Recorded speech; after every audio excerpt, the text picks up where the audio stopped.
Alrighty, ladies and gentlemen, the Wuthering Waves version 2.7 livestream has concluded. And while unfortunately it doesn't look like there's a lot of crazy new announcements in the patch, we do have some actual news that we can cover that's still going to be pretty helpful for the player base. And that will, of course, be a banner analysis for version 2.7, because we've got all the info over here, and I'm ready to break down just how valuable all these different 5-star units are probably going to be, as well as what the value is for both the 4 stars available on the banners, as well as the reruns, because there are some pretty enticing possibilities that are in store for you, but some of them are going to be a lot more lower value than you probably think. So without further ado, I'm ready to get right on into it. Let's go ahead. But before we begin, if you're looking to pick up Galbrena, Qiuyan, or and thinking about purchasing some lunite, you'd probably like to save some cash. LD Shop is a fantastic way of doing that, and I'll show you exactly why. LDshop.gg gives you access to huge discounts on pretty much anything you can buy in a ton of games. But let's click on Wuba for now. The monthly pass? Usually it's $5 dues, but on LD Shop, it'll be much less. What a deal! To claim one of these discounts, just select the item you're looking for and click Top Up to submit your payment. You'll need your Kuro linked account email, password, and username. This might seem a bit off, but remember that LD Shop already works with sensitive account information with their emulator, LD Player, so you can trust them for their services. They also have excellent reviews on Trustpilot. If you created an account with Gmail or Facebook, use the directions in the top-up menu to link your account to an email. After finalizing your payment info, wait a couple of minutes and your items will be on your account. New users can get a 15% discount and an additional 5% using my sponsored link, and first-time top-up bonuses are available as well. That means you can get some big discounts. Spending $80 or more will net you a VIP membership, which can get you a free 30-day lunite subscription. So try LD Shop today. First things first, we are of course going to have Galbrena in the first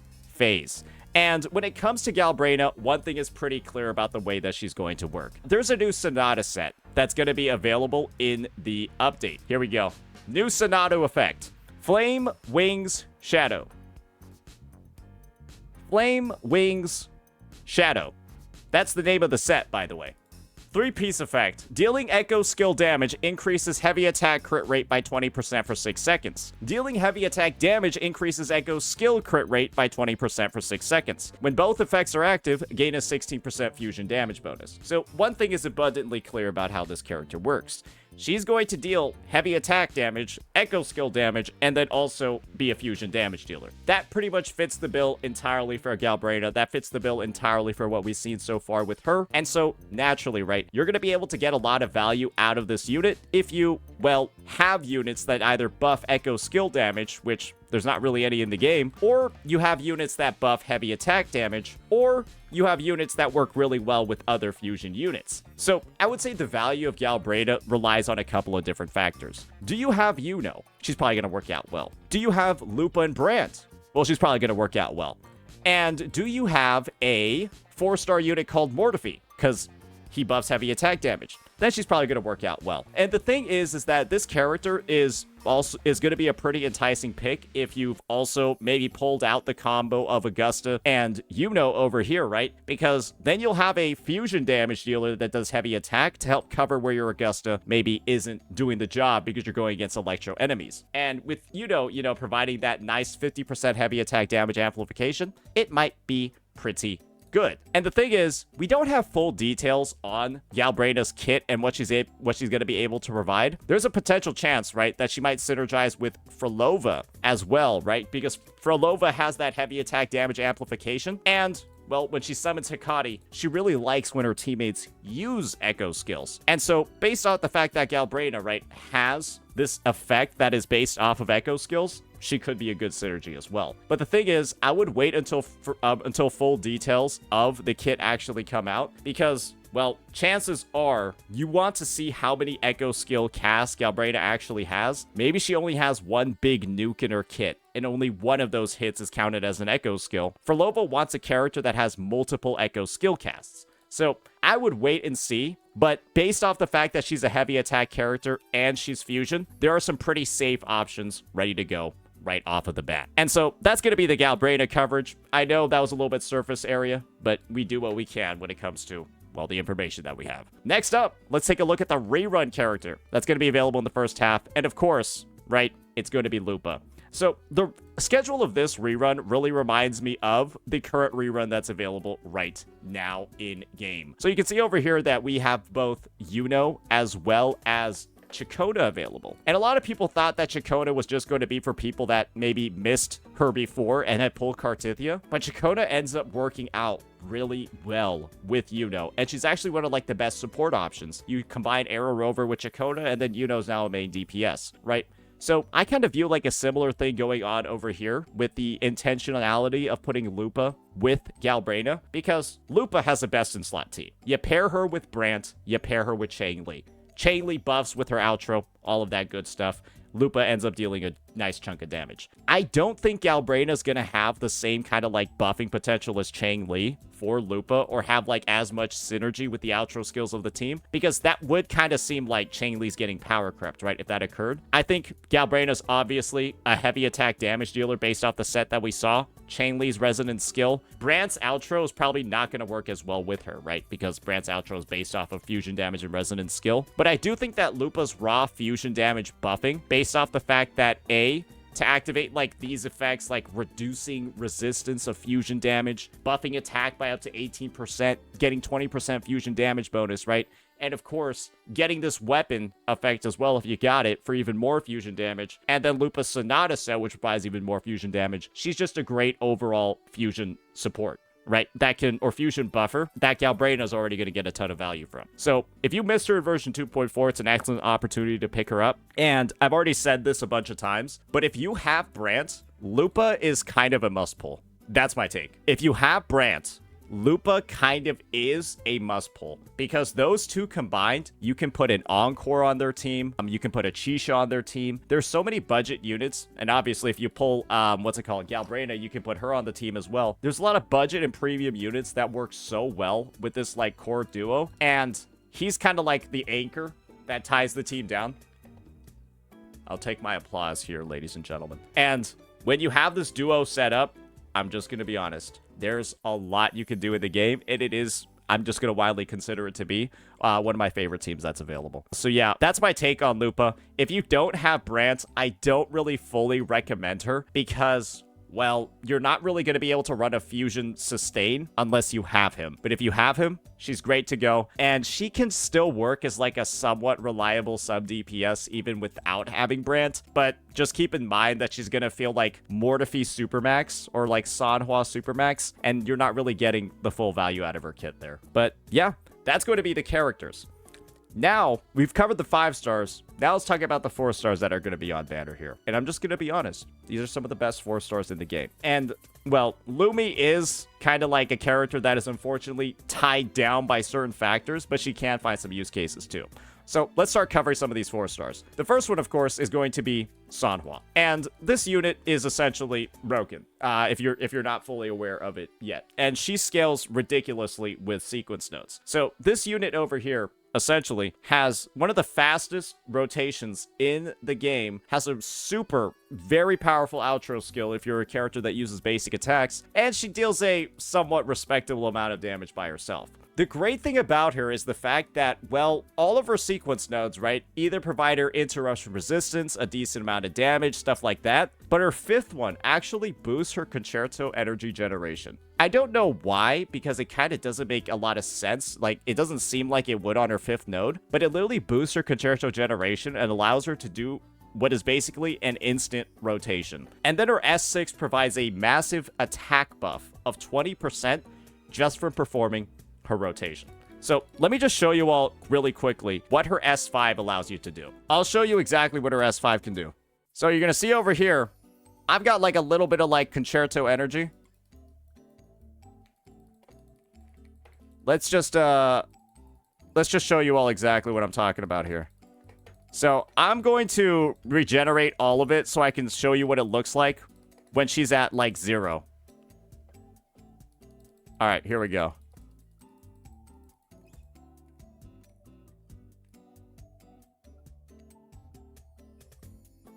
Oh, I forgot to skill. But yeah, if you skill beforehand, you basically can intro skill in, E, R, detonate, and you'll be at full concerto. And the thing is, I'm doing this on Emerald to Genesis. I'm not using like an Overture. I'm not using like any extra stuff. That's what's possible with a, like, non-concerto generating weapon. You can go from 0 to 100 with an intro skill basically immediately. And that is a rotation shortening sequence node, is literally one of the strongest ones that you have available. This is something that's on like premium 5-star units. And while it doesn't show it over here, it's one of the biggest power spikes that the character can have, and it's incredibly beneficial. And it allows her to basically become a walking echo skill for your teammates. Very, very, very strong. Now, the next character that we're going to have available is going to be none other than, well, good old Mortifi. And this is another character that I widely consider to be the first or the second best 4-star in the game. Him and Sanhua are basically tied for the position nowadays because of the fact that, A, there were a lot more basic attackers earlier on in the game, but there are way more heavy attackers now. And Mortifi is kind of like the opposite side of Sanhua, where he has a longer rotation time, but deals way more personal damage, but they have like the same buff. That really increases personal damage even more. They give him resonance energy. They give him a bunch of stuff, right? They extend the time of his liberation by 7 seconds, which is massive. And then over here, right, fires off a bunch of coordinated attacks. And then at S6, he's got a 20% increase for the entire team as well when he uses his liberation. It's basically the same as Sanhua's. And so when Mortifi's at S6, he essentially is a buffer that is roughly only a couple percentage points worse than the premium heavy attack buffer. You know, people have run the comparisons, right? They take a fully built Mortifi, they take a and then they use an Augusta, and the actual difference in, like, the clear times isn't really that significant. That just shows how strong of a character Mortifi actually is. And with the fact that he's running alongside a character like, well, Galbrena, that's meant to deal heavy attack damage, and then, well, Augusta just released in the last patch, if you're somebody that skipped this is one of the greatest things ever. You'll be able to pull on and hell Galbrena and then also get who's probably going to be one of her better buffers. And I don't think you can really complain about that. I think that's a great package deal. And you're probably going to understand, you're probably understanding a bit more, right? Why I think this is one of the best 4-star lineups we've ever had on a banner. Because you've got the 2 literal best ones in the game. Now let's talk about the kind of like odd one out. And that's unfortunately going to be Lumi. So this unit over here looks like, on paper, really amazing. She has that same exact S6 that those other units were that those other units had, right? Where she's buffing the team's attack by 20%. And she has an outro skill that looks great. 38% resonance skill damage amplification. She looks like the same, right? As the Sanhua, and the same thing as the Mortifi, except for resonance skill. But the thing is, her outro skill is a whole 4 seconds shorter than those 2 characters. And the problem that ends up occurring is that her outro skill is going to run out, and you're going to lose a fuck ton of damage on your team, simply from running her, even though basically everything else about the characters is the same. One thing that would make this character so much better is to just change this 10 to a 14. But while she is in her current state, I can't really recommend her over other units, because she will oftentimes just get outperformed by a Tao Chi, because Tao Chi's resonance skill amplification, she doesn't even have like the S6 attack buff or anything like that. All she has are these giant things over here. That's all she has in her kit. And then she's got the resonance skill damage amplification, and it's better than Lumi's because it's just longer by 4 seconds. That's really it. She's got like nothing else. Her rotation is even like slower too and all of that. But that's how important having a longer outro skill is. And it's a little unfortunate, right? That Lumi just ends up being so underused because of that one flaw that she has. And it's just rough. So you can find ways to make her work by like doing some of your main DPS's rotation first, but then you're just asking yourself, why are you overcomplicating your gameplay just to reduce your damage from slotting this character in? And once you have that discussion with yourself, you'll be like, yeah, maybe I just don't build her or put her in my team. And that's kind of like the situation. I hope she gets a buff to her outro skill. I hope it gets changed from 10 to 14. That would do a lot to increase the viability of this character. But that's a topic for another day. All right. That's going to be the first half banners. Now let's talk about the weapons, because we just talked about the characters. All right, so naturally, we got no clue what Lux and Umbra do. They look badass. They look sick as hell. I assume they're going to buff echo skill damage and or heavy attack damage. I kind of view them as, like, I think they're going to be really similar to Frolova's weapon, because she's the only other, like, echo skill damage dealer, and hers gives her a boost to... Okay, well, hers gives her a boost to resonance skill damage and echo skill damage. Right? I think Galbrena's is just going to be, you change resonance skill to heavy attack.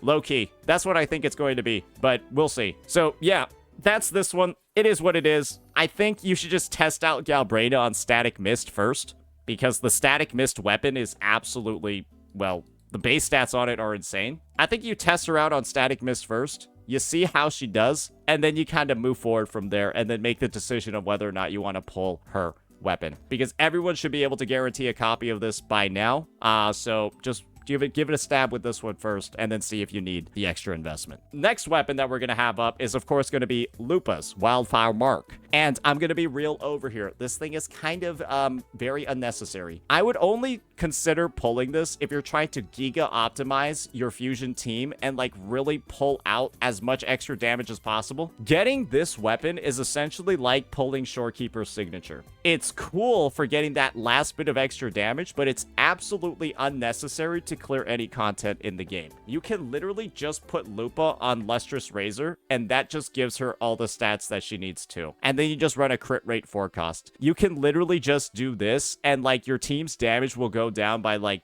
5%. I'm not even joking. It's not really that significant having this. And while it is nice for, again, optimization and giga investment vertically, you don't need to. So yeah, that's gonna be this weapon. Get it if you really want the top performance, but otherwise it's not really that beneficial of a pull. Next, we got the 4 stars. I'm just gonna be upfront. They're all dog shit. Nova Burst is I'll tell you why they're bad. All right, what do we got over here? Where's Nova Burst? Look at this thing. When Resonator dashes or dodges, increase attack by 4%. This is just an attack stat stick. That's just worse than Static Mist because the base attack is dog shit. So Static Mist base attack is like going to be higher than all of these combined. Yeah. It's awful. I don't know what to say. It's not worth using. Now we are going to have Helios Cleaver.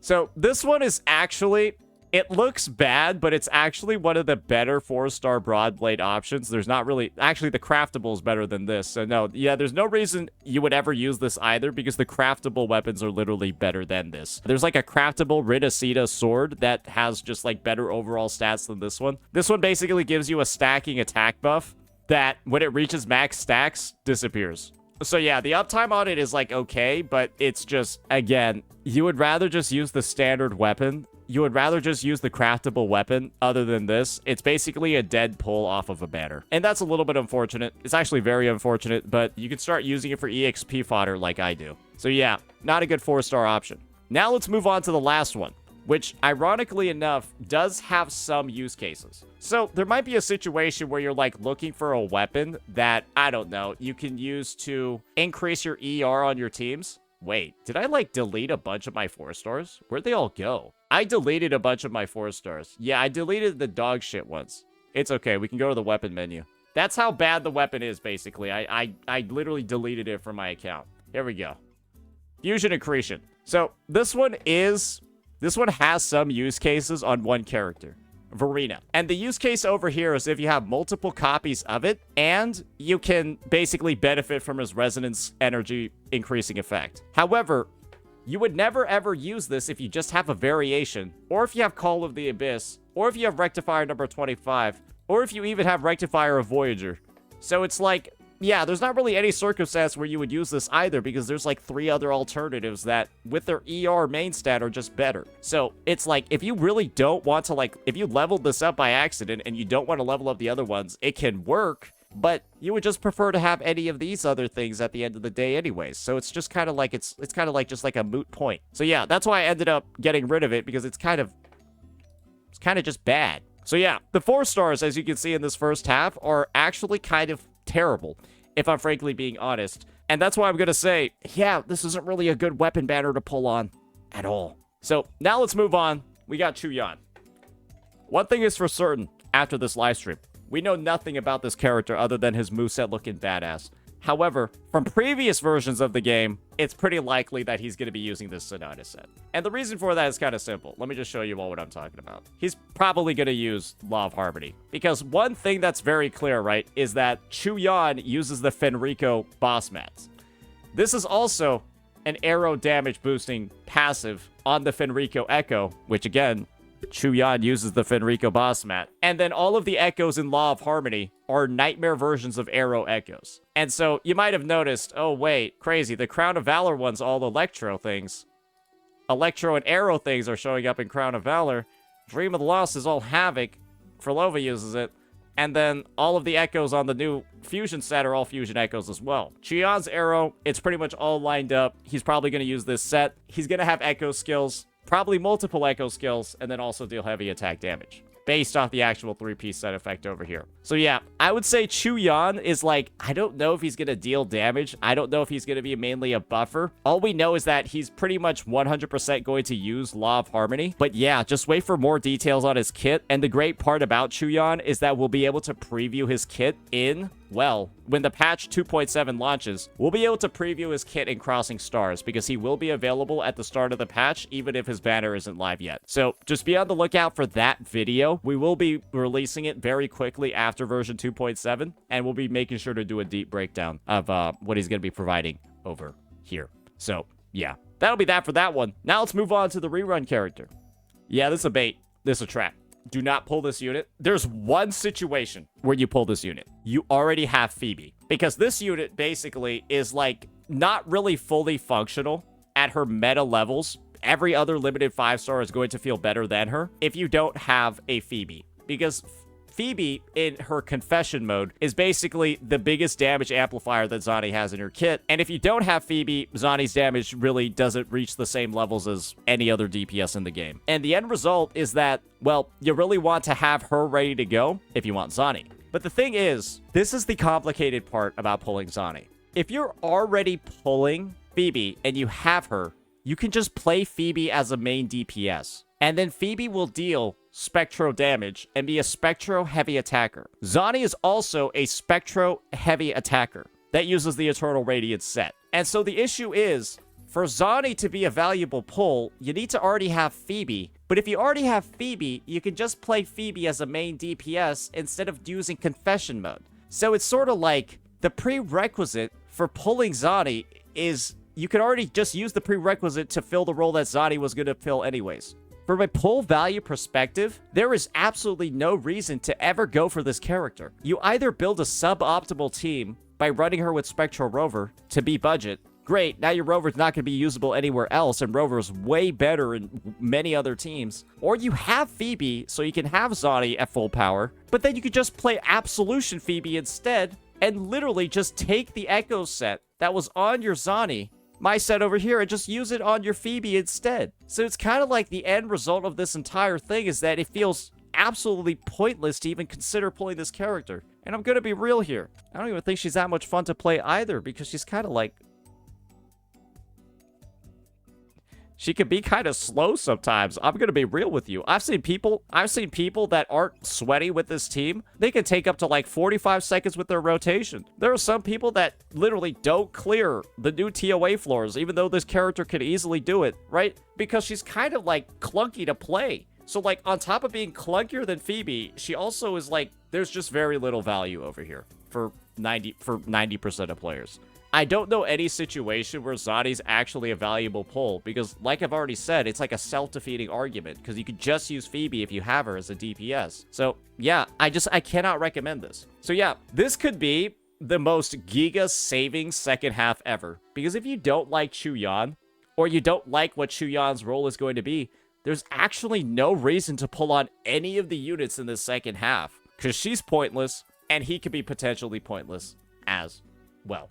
So, with that out of the way, I know that was a little bit doomer second half, but I'm just going to be honest over here. There's a good likely chance that you don't pull at all in the second half, depending on what his kit does. But of course, if you like aesthetics, he's a must pull, because he looks like the most badass character I've seen in the game. Now let's move on and talk a little bit about the 4-stars. We've got Yang Yang as our first one. So, when it comes to Yang Yang, I'm going to be real over here. She kind of has felt a little bit aimless for a couple patches now. And the reason for that is simple. While Yang Yang has a really nice S6 and great damage boost sequence nodes, and her S6 is great and it boosts attack of the entire team, Yang Yang doesn't have an outro skill. She basically restores 20 resonance energy.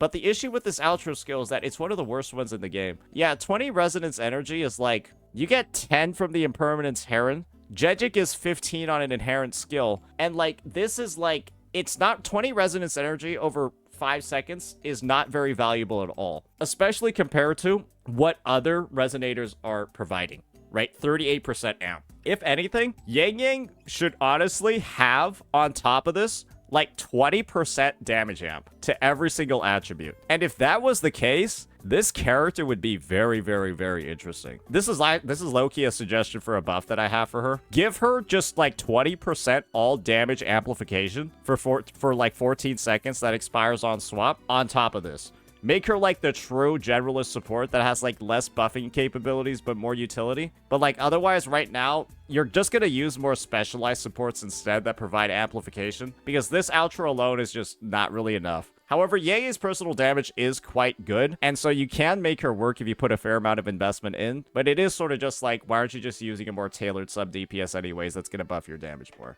So yeah, that's the take for her.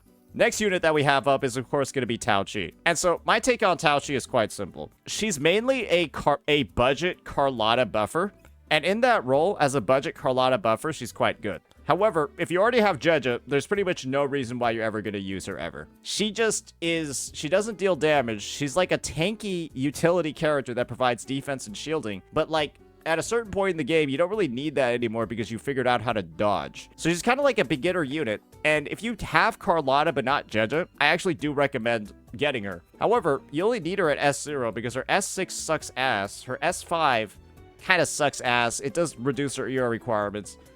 This sucks ass. This is also bad. Yeah, all of her sequence nodes are awful. So if you just have her at S0 and then a Discord, you've gotten all you need out of her. The end result is her actually being on banner is not that great because there's no point in getting her copies. So you kind of just pray that you get her to S6 as soon as possible so you can convert those copies into more Afterglow corals that, you know, you can use in the shop to get dupes of like 5 stars or more pulls and stuff like that. You don't really want extra copies of her. So yeah, that's going to be Tao Qi. Now let's talk about the last character, and that's going to be Dan Jin. This character's good at S6, right? She gets a bunch of different buffs to, like, her damage. Actually, every single one is a buff to her damage. So personal damage goes through the roof with more nodes. And then she gains that same 20% heavy attack damage buff to the entire team. Or, sorry, same 20% attack buff after using her heavy attack for the entire team at S6. And Danjin is honestly a character that has scaled really well as the game has gone on. She's gotten her own tailored Sonata set. Basically, the Midnight Veil set, which, well, gives her a nice Havoc damage boost, but then also gives her massive supportive capabilities and also gives her a damaging outro skill. So, yeah, she basically runs the Impermanence Heron. You can actually share the Rosia Echo set with her, but it's also the situation of, if you have Rosia on the Echo set, why are you, like, using Danjin in the first place? Rosia gives higher buffs. So, yeah, it's kind of like, she's kind of like a Rosia replacement. Any team that uses Rosia, you can just put Danjin in instead, and it's not really like it's big reduction at all. It ends up working out pretty damn well. Aside from maybe like the Camellia teams where Rosia's extra buffing comes in handy. I would just say, yeah, having her at S6 is awesome. You can use her with Havoc Rover, a bunch of different units, and it's overall a pretty valuable pull. And you can also play her as a main DPS sometimes too, but she's better as a sub. All right, now let's get into the weapons. This thing probably buffs heavy attack because Qiuyan's probably going to be a heavy attack damage dealer of some kind because he's working on the Law of Harmony set that boosts heavy attack damage. We don't know anything else about Emerald Sentence, though, so I won't speak too much on it. But yeah, that's, again, right, just reading what the Echo skills in this game do, I'm assuming that it's also going to have some sort of buff like this, right? Heavy attack damage bonus over here. Now you got Blazing Justice. Like I said before, just like Zani, this is one of the worst weapon pulls in the game. Because Zani's not a valuable pull, her weapon's not really that valuable either. There's a lot of copium going around when it comes to this weapon. A lot of people say, oh, actually, it's a fine general use case weapon, Saint, because it provides 8% defense ignore and 12% attack. Yes, it's technically one of the best generalist weapons. But the thing is, you're pulling it for a character that's one of the worst generalist characters in the game. And so, yeah, I guess if you're really looking for a stat stick, sure. But it's like, it's so close in performance to every other limited 5-star gauntlet, you'd rather just get one that that's actually on a character that's worth it. For example, I think Yuno or Zhang Liaosig is actually worth way more. Because, well, you could use it on multiple characters and get way more value. This thing is like, people really overestimate how strong 8% ignoring defense is. Guys, this is like a 2% damaging. This is like probably not 2. It's like a 2-3% damage increase. This is not a lot. And then people kind of like hype this up like it's like some meaningful, crazy thing that's going to greatly improve their DPS. It's close to nothing. It's close to almost nothing. Sometimes it might as well not even be there. So at the end of the day, it's like, it's inherently not going to be that valuable because it's Zani's signature. And Zani is not really that valuable of a character. So yeah, some people might be disappointed in hearing that, but just think about all the people that pulled her in 2.3 and also are kind of just like, if you're not maining the unit, it just feels like you're not really getting too much out of her. So yeah, that's kind of like, that's the take that I have on this matter. All right, now let's talk about the 4 stars. I'm just going to be upfront. If you thought the first half's 4 stars were bad, these might be worse. I don't even know if there's a point covering them. I'll just show you the weapon effects. And, yeah, I'll just show you the weapon effects. And then you can sort of just be the judge yourself. I'm already implying they're dog shit. Because they are. So, yeah. Remember how I talked about how that last weapon, the rectifier that gave you resonance energy, was not good? This is just the sword version of it. This is endless collapse. So you gain resonance energy and then a slight attack boost. But it's like, why would you just not use Emerald of Genesis that you can get for free? You never will. You'll never use this because you just use EOG instead. So it's like, it's a self-defeating discussion. What else do we have here? Oh, Hollow Mirage. This thing gives the worst weapon effect I've ever seen. It gives you a combination of attack and defense. So basically, it's good on Yan Wu for the defense buff. But I guess it's also like slightly a general stats. It's just bad. It's just bad, to the point where you'll literally just use Legend of the Drunken Hero instead. Just use, like, I don't know, literally just use this one instead. There's no circumstance where you're ever gonna want this thing. This one's just better. So yeah, that's a little bit rough over here. And now for the last one. I don't even know what this is. I don't even know the name of this thing. I've never seen this one before. What the hell even is this? Is that like an axe? Oh my god. And I found it. Never mind, ladies and gentlemen. Broad Blade number 41. I've never seen this thing before. This is so bad. When the Rezzer's HP is above 80%, increase attack by 12% while having an ER main stat. When Rezzer's HP is below 40%, give a 5% healing when dealing basic attack or heavy attack damage. What? I thought this was like... Need I say more?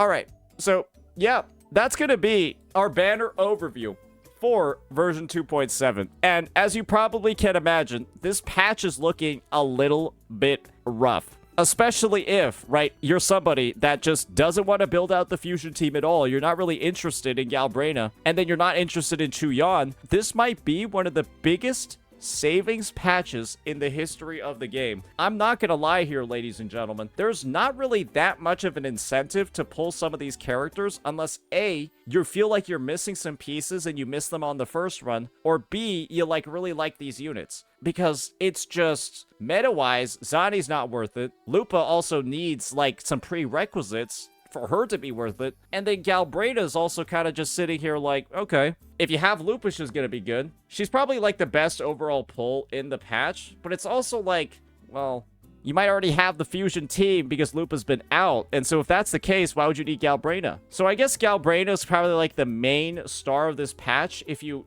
don't have the fusion team, because she seems like the best standalone fusion DPS. That's what I would assume. But then you also have Encore, who's like a standard character who might just get the job done for you anyway. So it's like maybe even like that point is like not that great because Encore's the best standard DPS unit. I don't know. This patch, I think maybe that's why the live stream potentially felt a little bit lacking and stuff like that. Maybe this patch is meant to be like a little bit more on the low-key end, because even like these re-ones don't look particularly hype at all. And these 4 stars on these weapon banners are almost criminal. I think they're literally the worst ones we've ever had. No lie. I don't think there's actually a dispute here. This might be the worst weapon banner in the history of the game. And I think that kind of speaks volumes for, well, you know, what the overall success from this patch is like expected to be. Because I don't think it's actually going to be that particularly high with what we're seeing over here. So yeah, that will be that for this one, ladies and gentlemen. Let me know what you all thought. Peace.